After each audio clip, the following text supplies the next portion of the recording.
बड़ों का सम्मान। आज बंदर और बंदरिया के विवाह का वर्षगांठ थी। बंदरिया बड़ी खुश थी। एक नज़र उसने अपने परिवार पर डाली। 3 प्यारे प्यारे बच्चे, नाच उठने वाला साथी, हर सुख दुख में साथ देने वाली बंदरियाओं की टोली। पर फिर भी काश मैं मनुष्य होती तो कितना अच्छा होता। आज केक काटकर सालगिरह मनाते, दोस्तों के साथ पार्टी करते। हाय कितना मज़ा आता। बंदर ने अपनी बंदरिया को देखकर तुरंत भाप लिया कि इसके दिमाग में जरूर कोई ख्याली पुलाव पक रहा है। उसने तुरंत टोका, अजी सुनती हो, ये दिन में सपने देखना बंद करो, ज़रा अपने बच्चों को भी देख लो, जाने कहाँ भटक रहे हैं। मैं जा रहा हूँ बस्ती में, कुछ खाने का सामान लेकर आऊँगा। आज तुम्हें कुछ अच्छा खिलाने का मन कर रहा है। बंदरिया बुरा सा मुंह बनाकर चल दी अपने बच्चों के पीछे।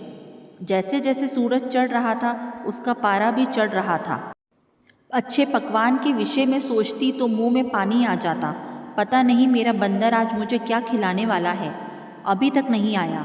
जैसे ही उसे अपना बंदर आता दिखा, झट से पहुंच गई उसके पास। क्या लाए हो जी मेरे लिए?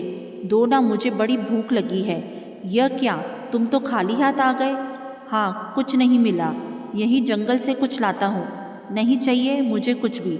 सुबह तो मजनू बन रहे थे, अब साधु क्यों बन गए?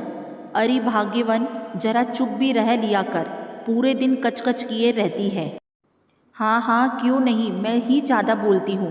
पूरा दिन तुम्हारे परिवार की देख रेख करती हूँ, तुम्हारे बच्चों के आगे पीछे दौड़ती रहती हूँ। इसने उसकी टांग खींची, उसने इसके कान खींचे, सारा दिन झगड़े सुलझाती हूँ। अब बस भी कर, मुंह बंद करोगी तभी तो मैं बोलूँगा।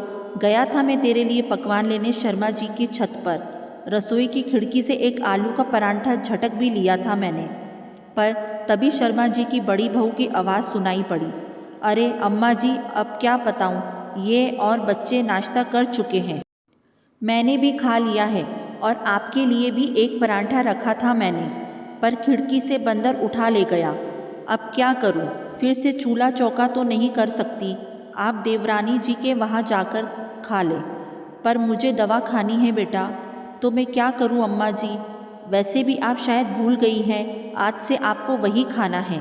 1 महीना पूरा हो गया है आपको मेरे यहाँ खाते हुए। देवरानी जी तो शुरू से ही चालाक है, वो नहीं आएगी आपको बुलाने। पर तय तो यही हुआ था कि 1 महीना आप यहाँ खाएंगी और 1 महीना वहाँ। अम्मा जी के आंखों में आंसू थे, वे बोल नहीं पा रही थी। बड़ी बहू फिर बोली, ठीक है, अभी नहीं जाना चाहती तो रुक जाइए, मैं 2 घंटे बाद दोपहर का भोजन बनाऊंगी, तब खा लीजिएगा। बंदर ने कहा कि मुझसे यह सब देखा नहीं गया और मैंने परांठा वहीं अम्मा जी के सामने गिरा दिया। बंदरिया के आंखों से आंसू बहने लगे। उसे अपने बंदर पर बड़ा गर्व हो रहा था। बोली, ऐसे घर का अन्न हम नहीं खाएंगे जहाँ माँ को बोझ समझते हैं। अच्छा हुआ जो हम मानव नहीं हुए।